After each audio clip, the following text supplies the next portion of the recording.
जय हिंद दोस्तों, स्वागत है आपका हमारे इस YouTube चैनल पे। आइए दोस्तों, आज हम लोग सीखने वाले हैं NCERT क्लास 10 प्रमेय 6.2 जिसे थेल्स प्रमेय का विलोम या आधारभूत समानुपातिकता प्रमेय का विलोम भी कहा जाता है। तो आइए इसका स्टेटमेंट जानते हैं। इसका स्टेटमेंट क्या है? यदि एक रेखा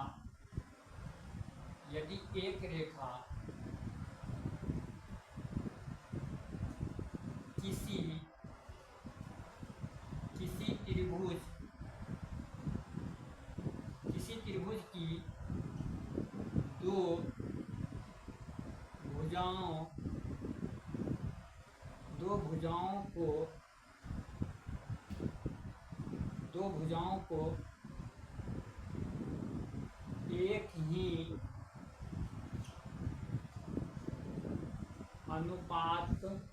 में विभाजित करती है तो वह रेखा तीसरी भुजा के समांतर क्या होगी? समांतर होगी। ये है इसका कथन, थेल्स प्रमेय के विलोम का कथन। तो आइए अब इसको सिद्ध करते हैं। आपके एग्जाम में पूछेगा, इसे सत्यापित कीजिए या सिद्ध कीजिए। देखिए, यदि एक रेखा किसी त्रिभुज की दो भुजाओं को एक ही अनुपात में विभाजित करे। हम पहले एक त्रिभुज बनाते हैं। मान लीजिए एक त्रिभुज है ABC, एक त्रिभुज बनाए। कह रहा है एक रेखा दो भुजा को एक ही अनुपात में विभाजित करती है। मान लेते हैं ये रेखा जो है कौन है? ये रेखा किसकी है? अब ये जो है इस दोनों भुजा AB और AC को एक ही अनुपात में विभाजित करती है या समान अनुपात में विभाजित करती है। इसका नाम D, इसका नाम E रख देते हैं। ठीक है, D। देखिए, इतना चीज दिया हुआ है। अब इसके बाद हमको क्या करना है? सिद्ध करना है। तो सिद्ध कर देखिए, दिया क्या क्या है, पहले यहाँ भी लिख देते हैं। दिया क्या है? त्रिभुज ABC में दिया हुआ है, त्रिभुज ABC में AD बटा DB बराबर है AE बटा EC पे। ठीक है, ये चीज दिया हुआ है। तो सिद्ध करना है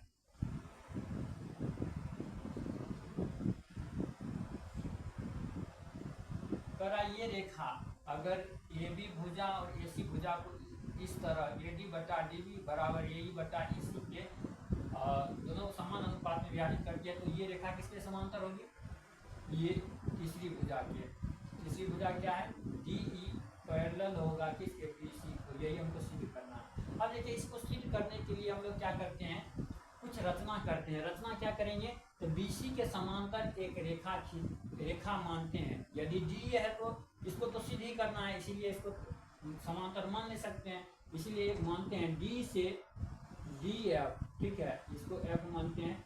मान लीजिए D से DF रेखा BC के समांतर खींचा। तब जब मान लेते हैं यदि DE BC के समांतर नहीं हो तो रचना में ये क्या किए?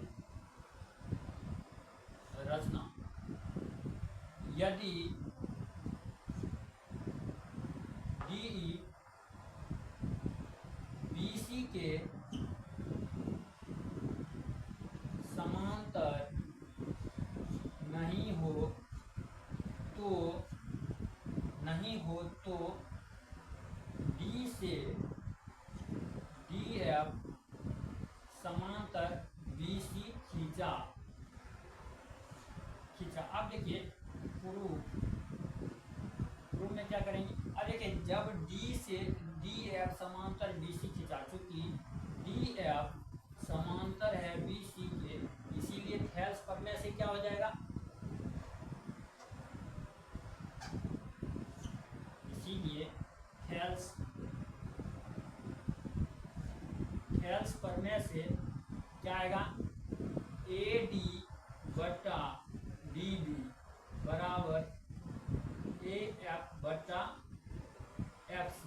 यही थेल्सफोर्ड में यही कहता है, यदि कोई रेखा त्रिभुज में एक भुजा के समांतर दो भुजाओं को भिन्न भिन्न बिंदु पर प्रतिच्छेद करने के लिए खींची जाए तो वह अन्य दो भुजाओं को समान अनुपात में विभाजित करती है। यदि डी एफ बी सी के समांतर है, क्या हो जाएगा, ए डी बटा डी बी और ए एफ बटा एफ सी। इसको आप समीकरण 1 कर लीजिए, ठीक है। अब देखिए पुनः इसको हम मान लेते हैं, जो दिया है इसको समीकरण 2। देखिए इसको समीकरण 2 मानने से क्या फायदा होगा, डी ए डी बटा डी बी बराबर ए ई बटा ई सी, ठीक है। ये तो दिया हुआ है, इसको समीकरण 2 मान लीजिए। अब देखिए समीकरण फर्स्ट और सेकेंड को देखिए तो एल एच एस यहाँ भी ए डी बटा डी बी है और यहाँ भी ए डी बटा डी बी। जब एल एच एस बराबर है तो आर एच एस भी क्या होगा, बराबर होगा। देखिए यहाँ लिख देते हैं समीकरण फर्स्ट और सेकेंड से क्या आ जाएगा, ए एफ बटा एफ सी बराबर होगा किसके, ए ई बटा ई सी के, ए ई बटा ई सी के। अब देखिए यदि हम ये सिद्ध कर लें सी से ई और सी से एफ दोनों का दूरी बराबर हो तो क्या हो जाएगा, सी और एफ एक ही जगह होगा, यानी संपाती होगा दोनों बिंदु। जब दोनों बिंदु संपाती होगा तो डी ई संपाती हो जाएगा डी एफ। उस केस में क्या हो जाएगा, डी एफ बी सी के पैरेलल आ जाएगा। अब देखिए इसके लिए क्या करेंगे, दोनों में एक जोड़ते हैं, दोनों तरफ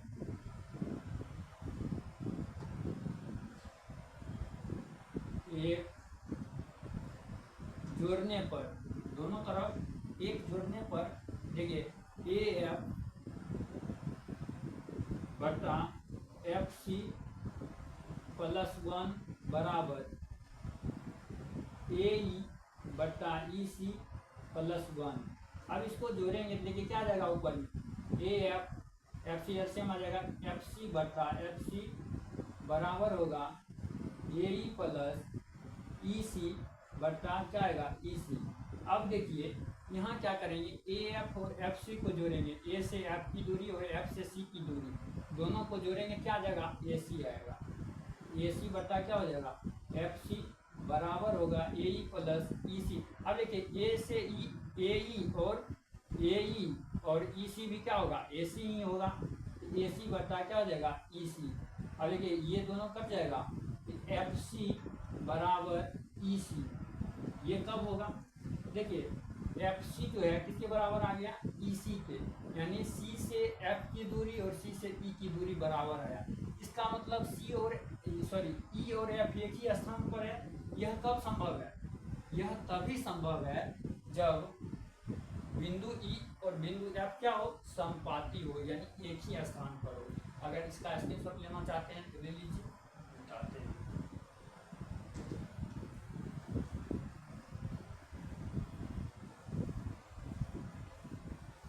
अब आइए वहां से, यह कब संभव है, यह तभी संभव है जब बिंदु ई एवं एफ संपाती क्या हो, संपाती हो। जब ये दोनों संपाती होगा तो इस स्थिति में इस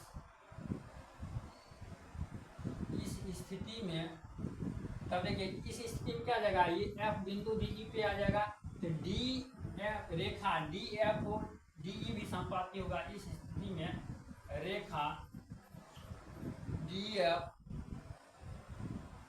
एवं डी ई क्या होंगे, डी ई संपाती होंगे, ठीक है, संपाती होंगे। अब देखिए जब संपाती होगा तो डी ई किसके पैरेलल था, बी सी के, D E parallel B C, अतः क्या हो जाएगा, D F parallel B C कहिए, यहाँ D F parallel B C, तब डी ई और डी एफ दोनों संपाती है, इसीलिए क्या हो जाएगा, D E parallel B C क्या आ जाएगा। यही सिद्ध करना था, देखिए है।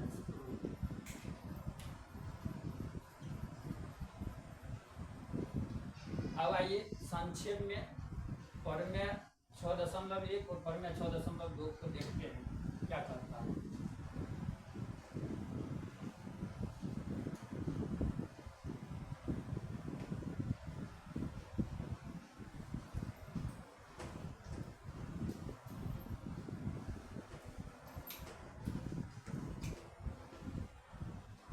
आइए पहला देखते हैं थेल्स प्रमेय। शॉर्ट में थेल्स प्रमेय क्या कहता है, देखिए यदि किसी त्रिभुज में, त्रिभुज मान लेते हैं यदि ABC त्रिभुज है, ठीक है, ये ABC त्रिभुज है, यदि आपको दिया रहा है यदि त्रिभुज ABC में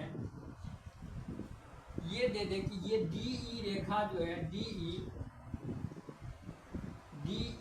BC के पैरेलल है, यदि त्रिभुज ABC में DE BC के पैरेलल हो तो इस स्थिति में क्या होगा, AD बटा DB बराबर होगा AE बटा EC के। यही थेल्स प्रमेय का कथन है। अब देखिए इसका विलोम क्या है, विलोम में ये दिया रहेगा तो ये हो जाएगा, यदि त्रिभुज ABC में आपको दिया रहेगा अगर AD बटा DB बराबर है AE बटा EC के, तो इस स्थिति में क्या हो जाएगा, DE पैरेलल होगा BC के।